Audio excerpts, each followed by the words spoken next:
Hello guys, j'espère que vous allez bien. Aujourd'hui on se retrouve pour une nouvelle vidéo et aujourd'hui on va parler un petit peu de spiritualité, on va parler de Light Feminine Energy et de Dark Feminine Energy.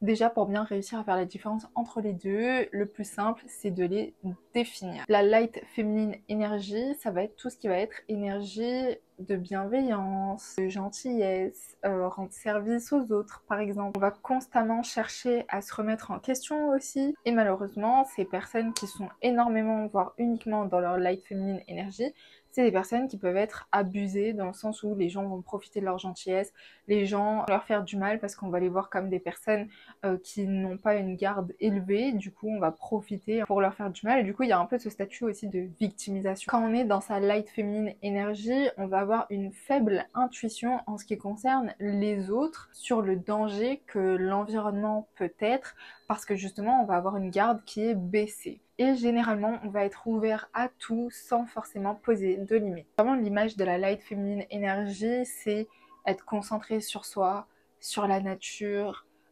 sur les autres, mais pour leur rendre service, les aider à améliorer leur vie.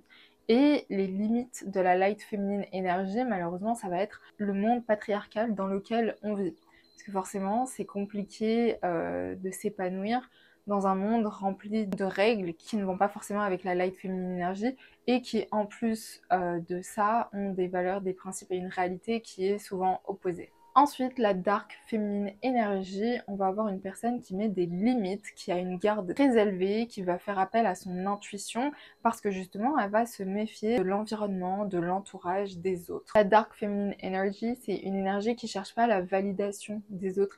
En fait, elle préserve sa lumière du mal extérieur et en fait, elle va pas faire attention à l'extérieur, sauf quand il y a un mal qui peut arriver. Un exemple de personne qui est dans sa light feminine energy, on va voir par exemple Ariana Grande, Sydney Sweeney, ce sont des personnes qui sont principalement dans leur light feminine energy. Elles vont vraiment rayonner et être ouvertes à tout et tout le monde avec un petit peu de crédulité, on va dire. Et ensuite, une personne qui par exemple est dans sa dark feminine energy, on va avoir Megan Fox. Je pense que c'est le parfait exemple que je puisse vous donner de la dark feminine energy. C'est une personne qui va être très centrée sur elle, qui va avoir en fait un cercle limité, mais c'est une personne dans le fond qui va préserver et soigner. Vous allez donc me demander c'est quoi le meilleur, qu'est-ce qu'on choisit? Eh bien écoutez, il faut expérimenter les deux. Voilà, dans la vie, rien qui est soit blanc, soit noir, surtout sur des sujets spirituels, mais tout est une question de justesse, c'est-à-dire avoir un pied dans la light féminine énergie et avoir un pied dans la dark féminine énergie. C'est ça le plus important. Ce sont deux polarités mais qui se complètent, surtout dans la société dans laquelle on vit aujourd'hui. Quand tu es chez toi, que tu es avec ton entourage, et tu vis ta vie, tu fais tes courses, tu peux être dans ta light feminine energy. Mais quand tu vas avoir des moments où, je sais pas, par exemple, tu as ta boîte, faut que tu signes des contrats, etc., faut que tu aies de nouveaux fournisseurs et tout, méfiez-vous. Soyez dans votre dark feminine energy parce que ça va beaucoup vous préserver.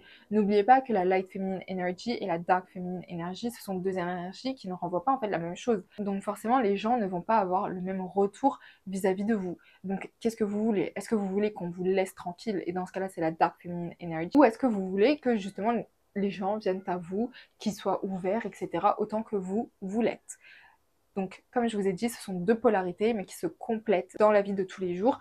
Et petit à petit, vous allez expérimenter l'une et ensuite l'autre. Et enfin, vous trouverez votre équilibre entre les deux. Et n'oubliez pas un truc, outre le fait que ce soit deux polarités, ce sont deux énergies qui se complètent et qui sont nécessaires dans la vie de tous les jours et dans l'équilibre spirituel. C'est très très important. Mais tout est une question d'équilibre. Écoutez guys, c'est la fin de cette vidéo, j'espère qu'elle vous aura plu et que ça aura pu un petit peu éclairer la différence et surtout comment les utiliser, quand est-ce que c'est le plus propice l'un ou l'autre. Donc voilà, prenez soin de vous, on se retrouve demain pour une prochaine vidéo. Ciao